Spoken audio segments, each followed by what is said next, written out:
Hey guys, this is your first time here. Welcome to All the Yarn. And if you've been here before, welcome back. It's always a pleasure to sit here and craft with you. I am Lindsay. You obviously can find me here on YouTube with my monthly episodes of what I've been up to, what I've been crafting. If you want to see what I've been doing throughout the month, you can catch me on Instagram as All the Yarn and on Ravelry as All the Yarn Dash. So anyway, guys, how are you?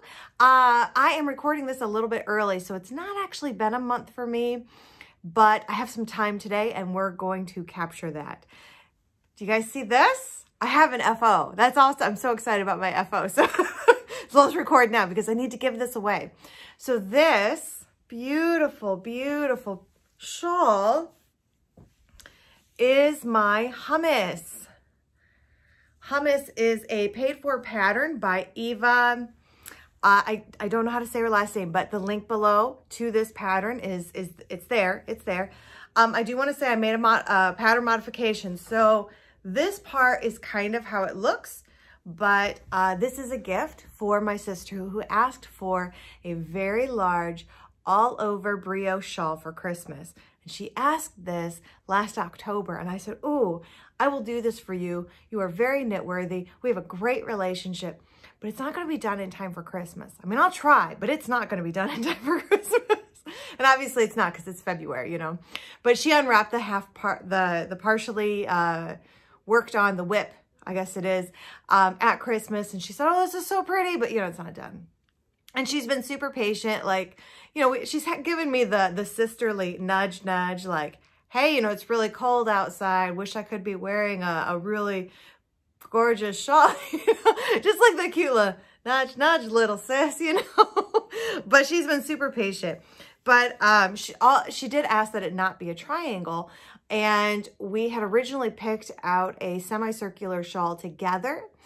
But it was a pattern I hadn't knit yet, and I was really struggling with it. So I went to Hummus because I've knit this before as the triangle. The original design is for a triangular shape. So I knew this was a good pattern. And so I went with it, but I decided to make a modification, and that modification is this split right here. And so I added an increase there and just kind of kept the increases going out. I continued to increase at the edges like the pattern called for. And then just for fun and to not go crazy, where these little designs are, I did not do that in the additional wedge. So it made, I don't know what you would call this shape. It's not, it is a schlanket. It's definitely not a triangle. It's got a nice sweep at the bottom. It's not a semicircular either because I don't know, it kind of looks like, what is that? The Millennium Falcon? Where it's got like a loop and then a broader loop. I don't know. But I can tell you it's gorgeous and it's soft. This is the dark side. Show it one more time. And then this is the lighter side. So, and just for funsies, I put a stripe in at one of the little, whatever those little pattern elements are. This is not what the border is supposed to look like. It's supposed to look a lot more fun and thick, but y'all, these rows, I mean, my goodness, from like here down, these rows were taking over an hour. I think here they were an hour, but I was still increasing. It was because of everything I was doing. It was, I was increasing 4 stitches every other row. So every right side row. I mean, it was insane how crazy long this got. But it's gorgeous. You can kind of see, maybe you can finally see it now that it's blocked. This little section right here, that's where my gauge changed up because I was trying to knit it differently. I gotta tell you, it did not make it didn't make a difference. So this is extremely warm, extremely soft. And if you need to, it can cover basically your whole top half. I mean, it's just, or it's more of a scarf. Yeah. So, I love it. And I love the modification. I love the way that came out. I really didn't take notes on how I did it. Like I just went down what I thought was, that seems far enough. That seems far enough for it to have started the triangular shape. I'll start the split right here. I didn't make notes on like what row that was. Yeah, I think I could recreate it if I did it like right now. But I didn't make notes. Sorry. Let's see, the yarn. This is what I got left over. All right, so if we start at the top, this is the dark green, and that is Primrose Adelaide. Let's see if we can get it to focus. Kind of. There we go. That's Primrose Adelaide in Witching Hour. And I paired that with Peepaloo Fields Trellis. I don't know if it's, there we go. And then the next section, the dark color, was Magpie Fibers Serge de Nim. Beautiful blue color, like a denim, but with coppery highlights. And then the light side of that was House of a la Mode Into the Woods. Again, grays, but with some of that same denim, and then also some, this had a lot of pops of color. So it had some navy pops, some turquoisey pops, has some like kind of mauve, cranberry pops, some green pops in there. It was just like little pops of color, but it really worked, you know. It has little, I think it had copper pops in it. Definitely these three colors had pops of copper in it. And then I have this, which is Lichen and Lace. I always want to say Age of Brass, but that's not it. Ginger Snap. There we go. Lichen and Lace, Ginger Snap. And this is one of my favorite kind of pecan coppery colors. I try to keep at least one skein of this in my stash at all times because it's just a good, it goes with so much. So I try to keep that in. Could I have done a couple more rows? Yeah. Was I over it? Yeah. So, if you're seeing my little flyaways here, I have woven in my ends. I just did not snip them yet. So I like to weave in my ends and then block. So I did that. What's hilarious is I've already worn this and I still haven't snipped my ends. Oops. Hot mess. All right. So this is Hummus and it is done and I'm giving it to my sister tomorrow. I'll probably wear it and see if she notices, but I think she will. So I have that FO, and then does it count as an FO? Does it not? You guys remember the pink blanket? So this past weekend, and this would have been like the weekend right before Valentine's Day. So whenever you see this, but so the weekend right before Valentine's 2022, whatever year we're in. Yeah. Okay. I was at a fiber retreat at Sauder's Village. Well, I guess it was Sauder's Heritage Inn. Anyway, and I had gone to this 2 years ago, which would have been February 2020, right before all the lockdowns and everything and life changed as we know it. And I'm so glad I got to do that.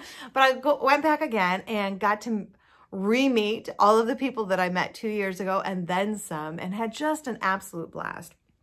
Well, one of the women there decided she was going to cast on a sweater and that's all she was going to knit on. Dude, I kid you not, she finished it. She started Friday morning and it was, I mean, it was, maybe worsted bulky weight, but I don't care. I don't care. She started a sweater on Friday and she finished it Saturday night. It was, what? So anyway, I had taken my pink blanket. I picked a different project to work on every day. I worked on this on Friday and finished it. And then I worked on another whip Saturday, which I'll show you in a minute. And then Sunday I was going to work on this pink blanket, and my plan was to get all of the strips done and maybe start seaming. That was my plan. Well, she comes down Sunday rocking her sweater. Like, what? And she had nothing left to knit. So we were talking, and we'd been talking all weekend, but she has a little girl who loves pink. And I said, I have a nearly done pink blanket that is designed for a little girl who's going to like all the different texture, because it had a lot of the art yarn, you know, with the fur and the squishy bits and whatnot. I said, do you think she would like this? And she was like, yeah. I said, would you want to finish it? And she said yes, because she didn't have anything else to knit on. So, you know, why not take over your friend's pink blanket project? Oh my goodness, within minutes, I don't even think it took a whole minute, I had grabbed all of my yarn, all of the strips, and just, here you go. In fact, use my needles for now, because she didn't have the same size needles with her. So yeah, I did ask her to send me a finished object, a picture of the finished blanket, which I'm sure it's not quite done yet, you know, because it's only been a couple of days. It's not even been a full week yet, you know. But yeah, I'm super excited. But I will post a picture here of how far I had gotten. And yeah, so I've gotten a lot of those strips done. Just, you know, it's gone. So I'm going to count that as a finished object because it's no longer in my house. And it's been given away. And she was super stoked though, because it really was nearly finished. And I gave her all the extra yarn. So, you know, if she wants to knit her little girl some hats or mittens or a sweater, like she's got plenty of pink for a while, and fun pink, you know, that a little one would like. So that's kind of my other FO because it's gone. Yeah, feels good. Feels good because I know it's going to get finished. Like I had some really, really good knitting friends that, like, as I've been slogging away on this pink blanket for, like, I don't know, 10 or 12, 13 years, whatever it's been. They're like, you know, I can just make that yarn disappear. I can make it disappear, you know?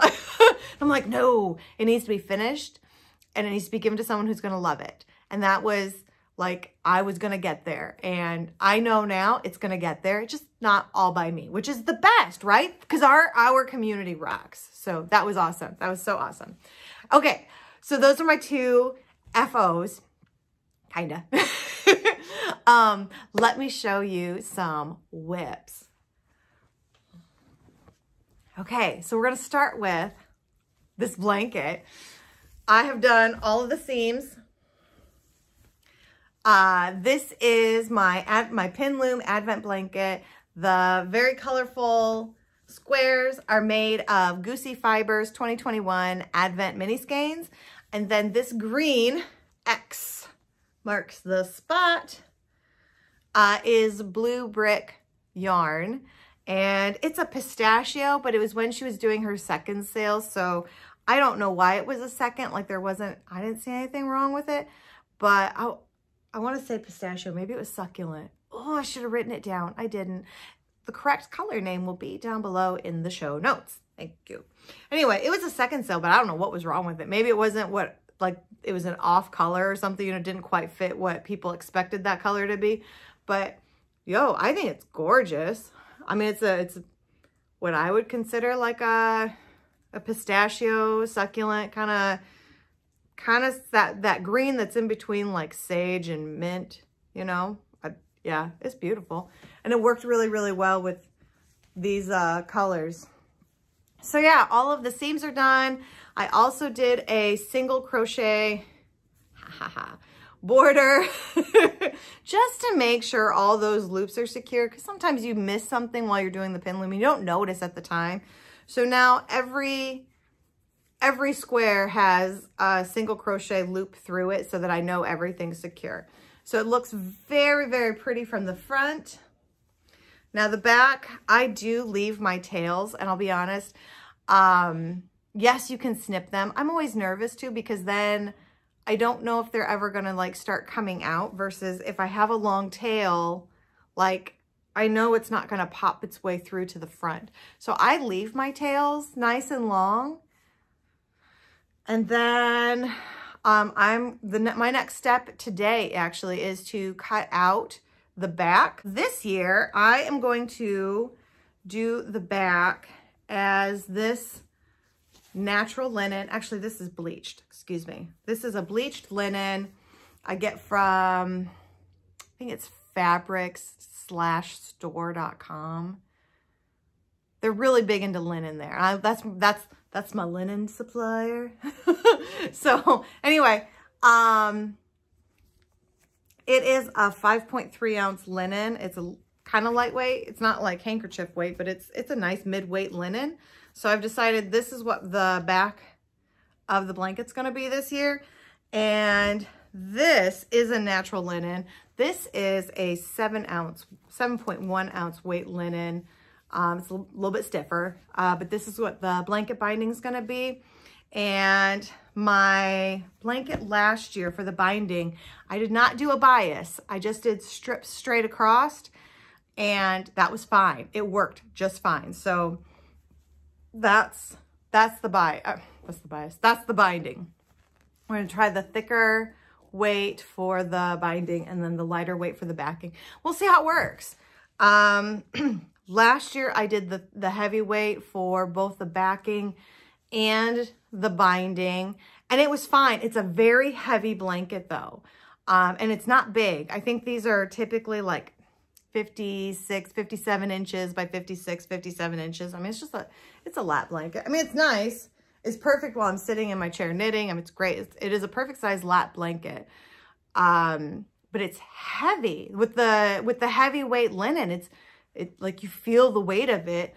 Prior to that, I had been using, okay, in the baby world, it's called muslin, but in the sewing world, it's called cotton gauze. So if you're in the baby world and you know what like a baby muslin blanket is, it's that fabric. But if you're in the sewing world, it's cotton gauze, which just blows my, I mean, yo, how are we supposed to understand the craft when we can't keep our names straight? Because muslin in the sewing world is something completely different than muslin in the baby world. And anyway, it doesn't matter. Anyway, but cotton gauze, because I did sew it, so we're going with the sewing term. It was a cotton gauze backing, real crinkly.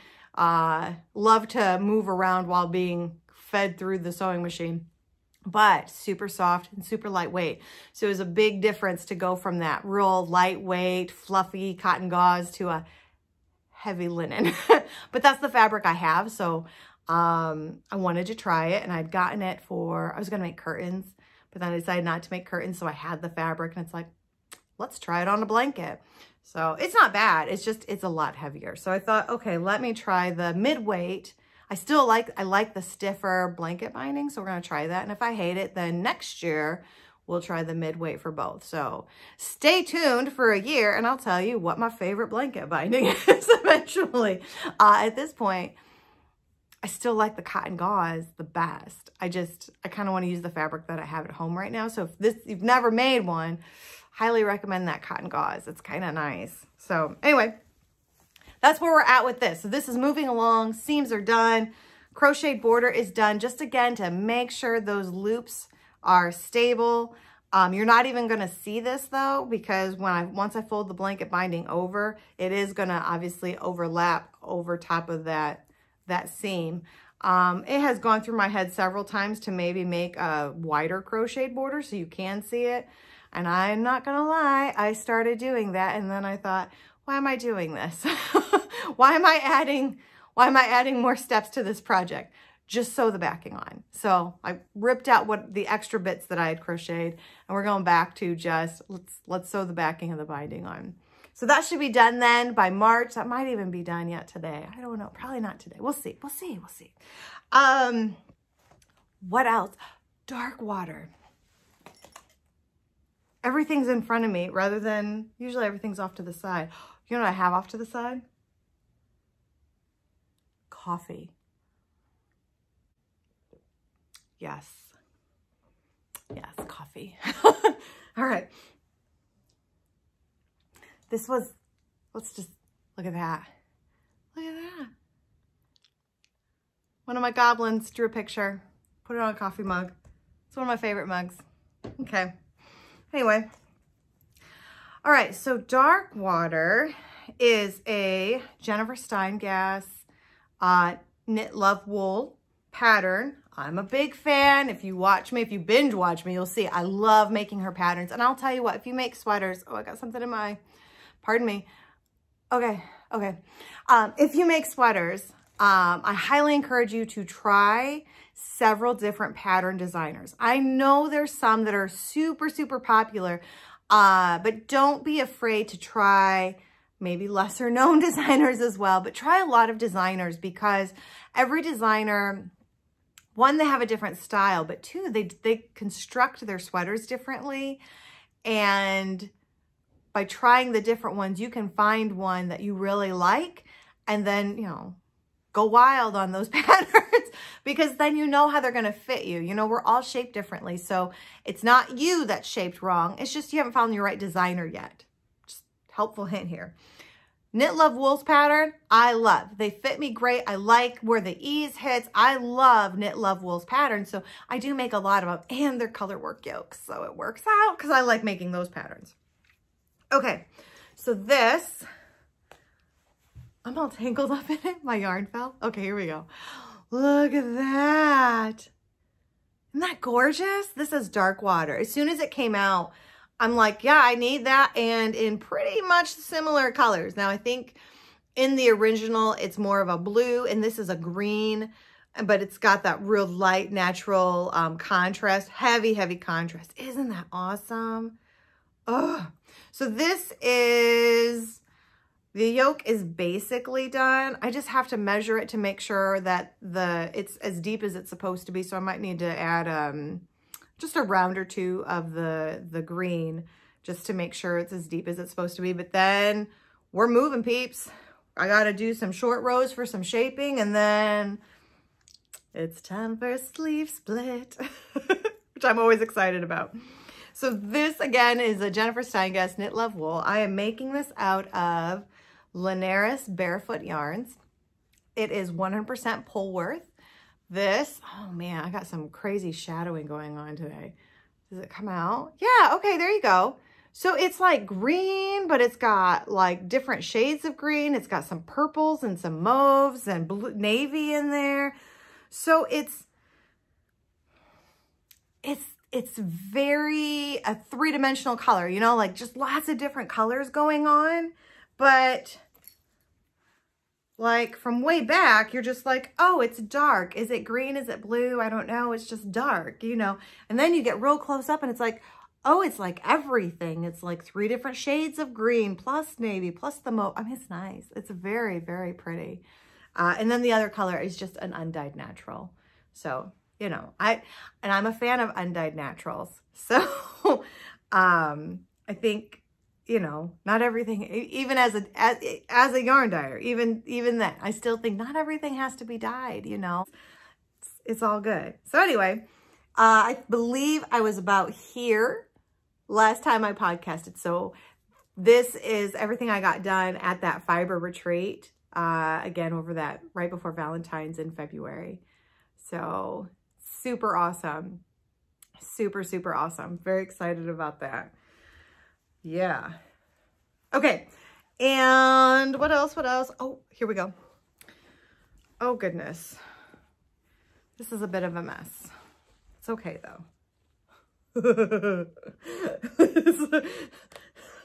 Y'all remember how I say I'm a hot mess? You should look in this bag. Like, okay, here we go. Ready? This might give some people, like, some stress. Can you see? No, I can't see. Here, hold on a second. We're going to do this. I'm going to show you the inside of my bag because it kind of reflects my parts of my craft room that you can't see and my life. So, yeah, just, you know, it's a hot mess in there. That's okay, though. It's okay. I can find what I need. All right.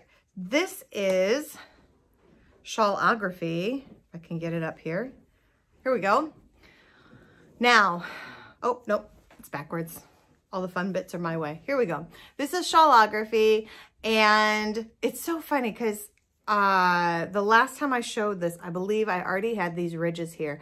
So I've put like 14 rows onto this, but I did the little nubby nubs again. So this isn't, let me see if I can find them. Here are the original nubby nubs that are part of the pattern. And from this point on up, this is all just me making it up as I go, trying to use up some yarn, trying to figure out how the heck I'm gonna end this. So I decided to add some bigger nubby nubs. So even though it's like all of, you know, 1/4 inch longer, there's really, you know, an extra 14 rows on here. So I'm with Hummus off the needles and with the Advent blanket moving along, I have picked this back up, and this is definitely something I am working to figure out how to wrap it up. How we gonna end this, Lindsay? How we gonna end this? I don't know yet. I've got ideas, but I've got to also do some stitch counting, and I got to figure out, I don't know, I got to figure out some things. So I'm working on it, and I'm just playing around at this point. Look what happens when you take a risk and just figure it out, right? Right? I did just cast on some mitts, but I mean, I can show them to you, I guess.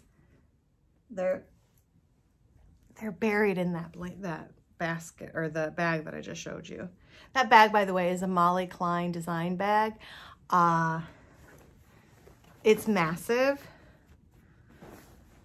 Look at that. I mean, it's massive. And she made this one out of one of her husband's shirts that he just never wore. Like there's a little bit of a remnant of a pocket even. I love this. I love this. Actually, I love it because it reminds me of a shirt that my dad used to wear when I was back in like middle school or high school. So anyway, okay, so I've cast on mittens, but my gauge is really loose. So I'm just gonna rip these out and start over. And the reason it's loose is because I had thought I could do these on a 12-inch circular needle, and you really can't.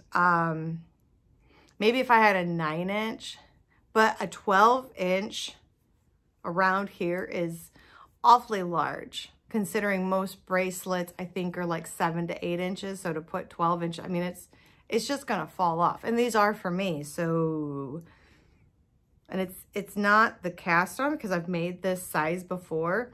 It's definitely me trying to see if I can do these on the 12-inch circs versus just doing some magic loop or double points or whatever. So I gotta rip this out. I didn't, but it's TurtlePurl Yarns.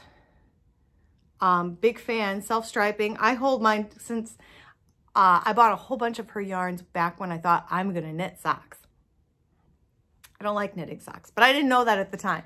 So what I do, because these are, she puts hers in 2 matching skeins. So I ball them up or cake them up, and then I hold them double and make mittens, like worsted weight mittens out of the fingering weight socks. So, or the fingering weight yarn, which is meant for socks, but I double it for worsted weight mittens that self-stripe perfectly because they're perfectly matched for the stripes. And that's how I've been getting, not rid of, but that's how I've been knitting up my TurtlePurl stash, because, you know, I had a whole bunch thinking I was gonna make socks. I don't like socks. That's okay. There's other things you can do with self-striping. So if you too thought, oh, I'm gonna knit all the socks, let me get all the self-striping, and it doesn't work for you, there's other things you can do. It's fine. It's fine. That's all my knitting. As far as working out, I did have to take a week to I took 2 days off.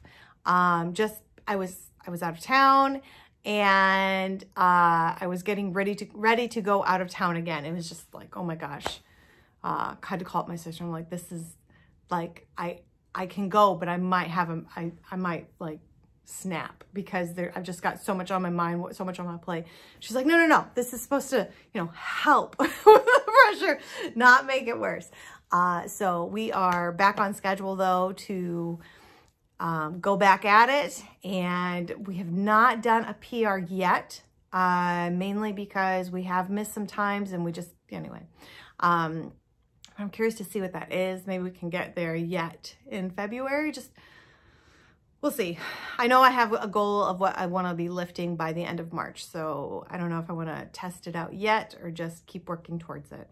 But yeah, and classes are still going great. So anyway, that's my knitting. That's what I've been up to. If you are looking for a fiber retreat, I'm just going to do a quick plug for Sauders because I had so much fun this past weekend.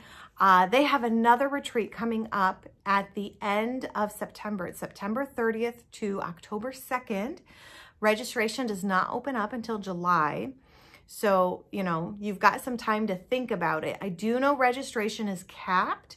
And I know for the February retreat, they did meet their cap. So just FYI, if it's something that you think, oh, maybe I want to try this retreat, it's in Archbold, Ohio.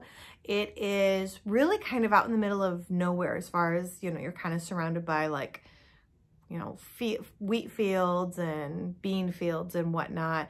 But they have like a historic village where you can go, where they have the very old, like 1800s looms, big massive floor looms. They've got very large spinning wheels.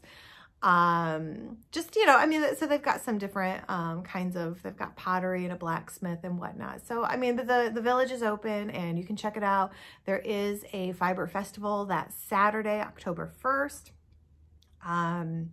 But honestly, I just love going because, oh my gosh, how much fun is it to meet more people in the fiber community and just sit and craft together, you know? I mean, just the conversations are so nice and you can craft for hours without any kind of, you know, interruptions from the rest of life and whatnot. So yeah, anyway, that's coming up. That is, again, the Sauders Fiber Festival / Fiber Retreat, September 30th through October 2nd.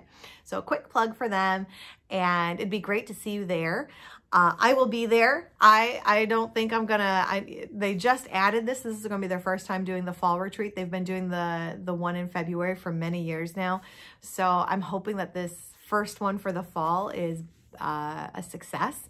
And hopefully you are there and, you know, together we can make it a success and lots of fun. So just a quick plug for them because it is a lot of fun to go to. And another thing, so while I was there this last February or this last weekend, I got to meet up with another podcasting group, which is the Knitters Are Here. And oh my gosh. So I met them 2 years ago at the retreat, and I had been thinking about starting a YouTube channel, and they were like, just do it. So they are the reason why I started the All the Yarn channel. And I watch them all the time, and, you know, very avid watcher, I guess I should say. So they come in, I know them all by name. And I just assume we're friends because we met 2 years ago, one time, you know? And I think I only talked to them for like, you know, maybe 30 minutes, but I've been watching them for 2 years. So, I mean, I assume we're friends. I talk to them by name and they're like, hi. You know, at first it's like, hey, you know? Oh, I'm like, oh, fangirl moment. Okay, sorry. But they were so nice and so cordial. And they did a podcast during the weekend and I got to be on it. So go head over to their channel and I'll link below. And yeah, check them out because they do a lot of more, like here's this yarn shop here, they kind of go to different places. So especially if you are in the Ohio area, or if you are ever thinking of visiting the Ohio area, definitely check out their channel, to get an idea of all the different, you know, fiber related places and shops and events that there are to go to, because they definitely do a lot about highlighting those. So they're just so nice. So anyway, just want to do a quick plug for them as well, because they are super, super nice. And okay, I think that's it now. I know I'm still kind of grappling with not doing an attitude of gratitude, so I might bring that back next month, because it's a little weird for me not to, but I'll be honest, I've not really been in my stash because I've been knitting and crocheting borders and seams and whatnot, so I've been too busy to even think about buying yarn or think about diving into stash, because I've been working on things that I already have going. So I don't know, we might bring that back next month. I kind of miss it, but other than that, if you have completely thrown your resolutions out the window, no worries. If you never made a New Year's resolution, no worries. If you're still going on it, tell me about it. How's it going? And if it's not a resolution, it's just something you're working on. I'd love to know, how's your journey towards whatever it is, whatever goal it is you're working on. I'd love to hear that. So that's kind of my focus this year, is let's do a check-in with where we are in our journey towards whatever goal we're working on in 2022. 2021 was very rough for me because I didn't have any goals. I'm a very goal-oriented person, so I gave myself all the goals this year. And in case you too are a goal-oriented person, or you're just a process person, but you got to have a destination to go to, I'd love to hear, you know, how's your journey? Go ahead, let me know in the comments below. If you had fun, and if you're still here, because I usually forget to say all this, go ahead, like, subscribe, comment, even if it's just a hello. I love to see the comments down below. So anyway, I will see you in about a month. Happy crafting.